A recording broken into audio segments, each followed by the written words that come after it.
এলাকার নাগরিকদের সুবিধার কথা মাথায় রেখে আলিপুরদুয়ার শহরের সরকারি স্তরে একটি সুইমিং পুল তৈরির উদ্যোগ গ্রহণ করে তৎকালীন তৃণমূল সরকার। বছরখানেক আগে আলিপুরদুয়ার পৌরসভার 18 নম্বর ওয়ার্ডে উত্তরবঙ্গ উন্নয়ন দপ্তরের মাধ্যমে প্রায় 2.5 কোটি টাকা ব্যয়ে সুইমিং পুল তৈরির শুভ সূচনা করা হয়।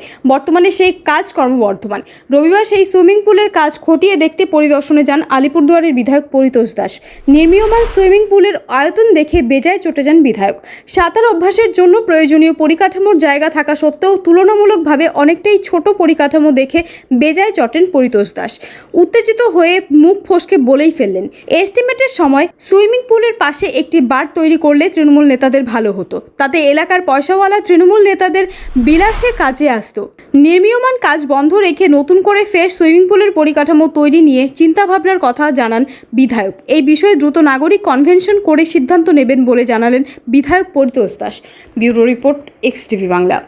সবচেয়ে বড় যেটা বিষয় সেটা হচ্ছে যে আলিপুরদুয়ারের মানুষের দীর্ঘদিনের একটা আকাঙ্ক্ষা ছিল যে আমাদের শহরে একটা সুইমিং পুল হোক। বিশেষ করে আলিপুরদুয়ারের মানুষ খুব যন্ত্রণা অনুভব করেছেন যখন কুচবিহার জেলার তুফানগঞ্জে একটা আন্তর্জাতিক মানের সুইমিং পুল তৈরি হয়েছিল। তা আমাদেরও এখানে দেখলাম সুইমিং পুলের একটা শিলান্যাস হলো, মন্ত্রী এলেন, অনেক নারকেল ফাটালেন। তা আমরাও সেদিন খুব আনন্দে ছিলাম যে আলিপুরদুয়ারের যারা ছোট ছোট ছেলেমেয়েরা যারা সাঁতার শিখতে সেই সাগর দিঘিতে চলে যান, যারা তুফানগঞ্জে চলে যান, তারা আলিপুরদুয়ারে সুইমিং শেখার সুযোগ পাবেন। কিন্তু এখানে এসে দেখলাম আমরা একটা ছোটোখাটো একটা 3 স্টার হোটেলে যে সুইমিং পুল হয় প্রায় সেই মাপের একটা এখানে সুইমিং পুল তৈরি হয়েছে। আমি কলকাতাতে অনেক বড় বড় কমপ্লেক্স দেখেছি, সেই কমপ্লেক্সের সুইমিং পুল এর চেয়ে অনেক বড় আকারের। এখানে যদি কেউ জলে নামে তার যে সাঁতারের স্পিড করবে, রেসিং করবে, তার তো স্পেসই নেই।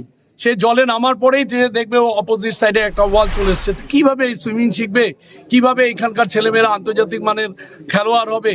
এটা একটা সরকারি অর্থের অপচয় হয়েছে, আর কিছু বলার নেই।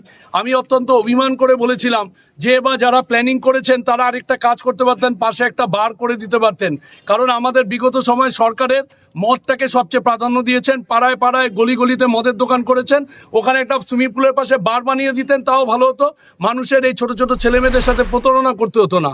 এই সুইমিং পুলটা করা তো মানে মানুষকে যে মানে একটা আনন্দ দেওয়া হয়েছে, মানুষের যে একটা প্রত্যাশা তৈরি করা হয়েছিল, যাদের ছোট ছোট ছেলে মেয়ে রয়েছে তারা ভাবছেন যে আগামী দিনে আমার ছেলেটা আর একটু বড় হলে, মেয়েটা বড় হলে ওখানে সুইমিং শিখতে পারবে।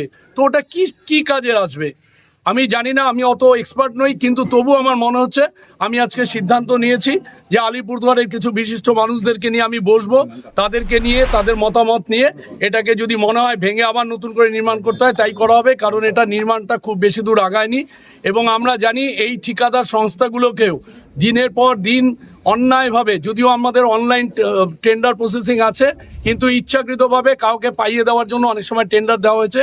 এখানে কি করা হয়েছে আমি ঠিক দায়িত্ব নিয়ে বলতে পারছি না, কিন্তু আমার কিন্তু এই সুইমিং পুল নিয়ে আমি ভাববো। কারণ এই সুইমিং পুল দীর্ঘ 25-30 বছরের মানুষের প্রত্যাশার পর এই সুইমিং পুল হচ্ছিল।